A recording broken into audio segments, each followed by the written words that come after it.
ಏನನ್ನಾದರೂ ಸಾಧಿಸಬೇಕು ಅನ್ನೋ ಮನಸ್ಸಿದ್ದರೆ ವಯಸ್ಸು ಕೇವಲ ನಂಬರ್ ಅಷ್ಟೇ. ಮನೋಸ್ಥೈರ್ಯ ಹಾಗೂ ಮಾಡೋ ಛಲವಿದ್ದರೆ ವಯಸ್ಸನ್ನು ಮೀರಿ ಗುರಿ ತಲುಪಬಹುದು. ಇಲ್ಲೊಬ್ಬ ಮಹಿಳೆ ಕೇಸರಿ ಬೆಳೆ ಬೆಳೆಯುವ ಮೂಲಕ ಲಕ್ಷಗಟ್ಟಲೆ ದುಡಿಯುತ್ತಿದ್ದಾರೆ.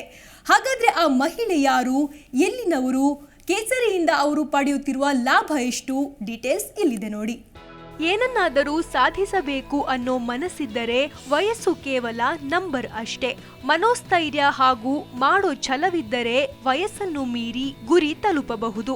ಇಲ್ಲೊಬ್ಬರು 63 ವರ್ಷದ ಮಹಿಳೆ ಕೇಸರಿ ಬೆಳೆ ಬೆಳೆಯುವ ಮೂಲಕ ಲಕ್ಷಗಟ್ಟಲೆ ದುಡಿಯುತ್ತಿದ್ದಾರೆ. ಮನೆಯೊಳಗೆ ಕೇಸರಿ ಬೆಳೆಯುವ ಹಾಗೂ ಮೇನ್ಪುರದ ಹತ್ತಿರದ ಹಳ್ಳಿಗಳಲ್ಲಿನ ಮಹಿಳೆಯರಿಗೆ ಉದ್ಯೋಗ ನೀಡುವುದೇ ಶುಭಾ ಭಟ್ನಾಕರ್ ಕನಸು. ಇದನ್ನ ಅವರು ತಮ್ಮ ಮಗ ಹಾಗೂ ಸೊಸೆ ಪತಿಯೊಂದಿಗೆ ಹೇಳಿಕೊಂಡ್ರು. ಕೊನೆಗೆ ಶುಭಾ ಅವರಿಗೆ ಪತಿ ಮಕ್ಕಳು ಸಾಥ್ ನೀಡಿದ್ರು. ಶುಭಾ ಮತ್ತು ಅವರ ಕುಟುಂಬ ಸೇರಿ ಹೇಗೆ ಕೇಸರಿ ಬೆಳೆಯಬಹುದೆಂಬ ಬಗ್ಗೆ ಯೋಜನೆ ತಯಾರಿಸಿದರು. ಆಗಸ್ಟ್ 2023ರಲ್ಲಿ ಕೋಲ್ಡ್ ಸ್ಟೋರೇಜ್ ಚೇಂಬರ್ನಲ್ಲಿ ಅಧಿಕೃತವಾಗಿ ಕೇಸರಿ ಗಿಡದ ಬೀಜಗಳನ್ನ ನೆಟ್ಟರು. ಸರಿಸುಮಾರು 3 ತಿಂಗಳ ನಂತರ ತಮ್ಮ ಮೊದಲ ಫಸಲನ್ನ ಪಡೆದರು. ವರ್ಷದ ಆರಂಭದಲ್ಲಿ ಶುಭವ್ನಿ ಸ್ಮಾರ್ಟ್ ಫಾರ್ಮ್ಸ್ ತಮ್ಮ ಮೊದಲ ಉತ್ಪನ್ನವಾದ 2 ಕಿಲೋಗ್ರಾಂ ಕೇಸರಿಗಳನ್ನ ಮಾರಾಟ ಮಾಡಲು ಪ್ರಾರಂಭಿಸಿತು. ಸದ್ಯ 8 ಲಕ್ಷಕ್ಕೂ ಅಧಿಕ ಮೌಲ್ಯದ ಕೇಸರಿಯನ್ನ ಮಾರಾಟ ಮಾಡಲಾಗಿದ್ದು, ಮೇನ್ಪುರಿಯ ಸುಮಾರು 25 ಮಹಿಳೆಯರಿಗೆ ಉದ್ಯೋಗ ಕಲ್ಪಿಸಿದ್ದಾರೆ. ಕೇಸರಿ ಕೃಷಿ ಮೂಲಕ ಲಕ್ಷಗಟ್ಟಲೆ ಆದಾಯ. ಕೇಸರಿಯು ದುಬಾರಿಯಾದ ಮಸಾಲೆಯಾಗಿದೆ. ಈ ಮಸಾಲೆಯು ಜಮ್ಮು ಮತ್ತು ಕಾಶ್ಮೀರದಲ್ಲಿ ಅದರ ಅನುಕೂಲಕರವಾದ ಹವಾಮಾನದಿಂದಾಗಿ ಪ್ರತ್ಯೇಕವಾಗಿ ಬೆಳೆಯಲಾಗುತ್ತೆ. ಶುಭಾ ಅವರ ಮಗ ಅಂಕಿತ್ ಏರೋಪೋನಿಕ್ಸ್ ಬಳಸಿ ಮನೆಯೊಳಗೆ ಮಸಾಲೆ ಬೆಳೆಯುವ ವಿಧಾನಗಳನ್ನ ಸಂಶೋಧಿಸಲು ಪ್ರಾರಂಭಿಸಿದರು.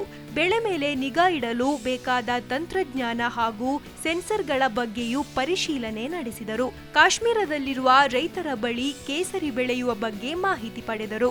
ಅನಂತರ 560 ಚದರ ಅಡಿ ವಿಸ್ತೀರ್ಣದ ಕೋಲ್ಡ್ ಸ್ಟೋರೇಜ್ ರೂಮ್ ಸ್ಥಾಪಿಸಿದರು ಮತ್ತು 2000 ಕೆಜಿ ಕೇಸರಿ ಬಲ್ಬ್ ಅಳವಡಿಸಿ ಕೇಸರಿ ಕೃಷಿ ಪ್ರಾರಂಭಿಸಿದರು.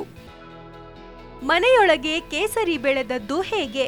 ಕೇಸರಿ ಬಲ್ಬ್ಗಳನ್ನ ಕಾಶ್ಮೀರದಿಂದ ಪಡೆದ ನಂತರ ಮೊದಲ ಹಂತವಾಗಿ ಅವುಗಳನ್ನ ಕೋಣೆಯಲ್ಲಿ ಒಣಗಿಸಿ ನಂತರ 3 ದಿನಗಳವರೆಗೆ ಗಾಳಿ ತುಂಬಿಸಲಾಗುತ್ತದೆ. ಆಗಾಗ ಪರಿಶೀಲಿಸುವುದರ ಜೊತೆಗೆ ಸ್ವಚ್ಛಗೊಳಿಸಬೇಕು. ಕಾಶ್ಮೀರದಲ್ಲಿ ಮೊಗ್ಗು ಮಣ್ಣಿನಿಂದ ಹೊರಬಂದಾಗ ಮಾತ್ರ ಬೆಳಕನ್ನ ಪಡೆಯುತ್ತದೆ. ಅದಕ್ಕೆ ತಾಪಮಾನ ಒದಗಿಸುವುದು ದೊಡ್ಡ ಸವಾಲಾಗಿತ್ತು. ಸುಮಾರು 60 ದಿನಗಳಲ್ಲಿ ಸುಂದರವಾದ ನೇರಳೆ ಹೂವು ಹೊರಹೊಮ್ಮಿತ್ತು ಮತ್ತು ಕೊಯ್ಲಿಗೆ ಸಿದ್ಧವಾಯಿತು ಎಂದು ಶುಭಾ ಅವರು ಹೇಳುತ್ತಾರೆ. 1 ಗ್ರಾಂ ಕೇಸರಿಗೆ 750 ರೂಪಾಯಿ. ಕೊಯ್ಲು ಮಾಡಿದ ನಂತರ ಸಾಮಾನ್ಯವಾಗಿ ಕೇಸರಿ ಎಂದು ಕರೆಯಲ್ಪಡುವ ಅಂಶವು ಒಣಗಿಸುವಿಕೆ ಮತ್ತು ಪ್ಯಾಕೇಜ್ಗೆ ಒಳಗಾಗಬೇಕು. 1 ಗ್ರಾಂ ಕೇಸರಿ 750 ರೂಪಾಯಿಗೆ ಮಾರಾಟ ಮಾಡಲಾಗುತ್ತೆ. ಅಲ್ಲದೆ ಅವರು ಪ್ರಸ್ತುತ ಆನ್ಲೈನ್ ಮಾರಾಟವನ್ನ ಹೊಂದಿದ್ದು, ಇಲ್ಲಿಯವರೆಗೆ ಸುಮಾರು 8 ಲಕ್ಷ ರೂಪಾಯಿಗಳ ವ್ಯಾಪಾರ ನಡೆಸಲಾಗಿದೆ. ಕೇಸರಿ ಕೃಷಿ ನಿರ್ವಹಿಸುವ ಮತ್ತು ವ್ಯವಹಾರದ ಮೇಲ್ವಿಚಾರಣೆಯ ಕೆಲಸವನ್ನ ಶುಭಾ ಹೊತ್ತಿದ್ರು. ಕಲಿಕೆಗೆ ಯಾವುದೇ ವಯಸ್ಸಿನ ಮಿತಿ ಇಲ್ಲ ಎನ್ನುವ ಅವರು ತಂತ್ರಜ್ಞಾನ, ಕಂಪ್ಯೂಟರ್ ನಿರ್ವಹಣೆ, ಮಾರಾಟದ ಕಲೆ ಮುಂತಾದವುಗಳನ್ನು ಕಲಿತಿದ್ದಾರೆ. ಮನೆಯೊಳಗೆ ಕೇಸರಿ ಬೆಳೆಯುವ ಅನುಕೂಲ.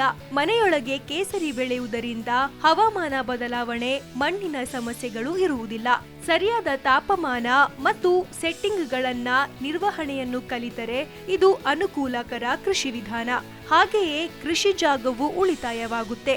ಇನ್ನು ತಮ್ಮ ಉದ್ಯಮದ ಮೂಲಕ ಶುಭಾ ಪ್ರಸ್ತುತ ಮೈನ್ಪುರಿಯಲ್ಲಿ 20ಕ್ಕೂ ಹೆಚ್ಚು ಮಹಿಳೆಯರಿಗೆ ಉದ್ಯೋಗ ನೀಡಿದ್ದಾರೆ.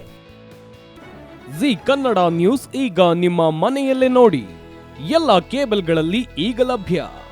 ಸನ್ Direct 292, Jio TV 1334, U digital 162, city cable 51, GTPL 17, Abhishek cables 821, Rock Line telecommunication 51, Shri Basaveshwara number 60, Vinayaka digital number 53, in digital number 896ರಲ್ಲಿ. ನಿಮ್ಮಿಸ್ತದ ಜಿ ಕನ್ನಡ ನ್ಯೂಸ್ ನೋಡಿ ಆನಂದಿಸಿ.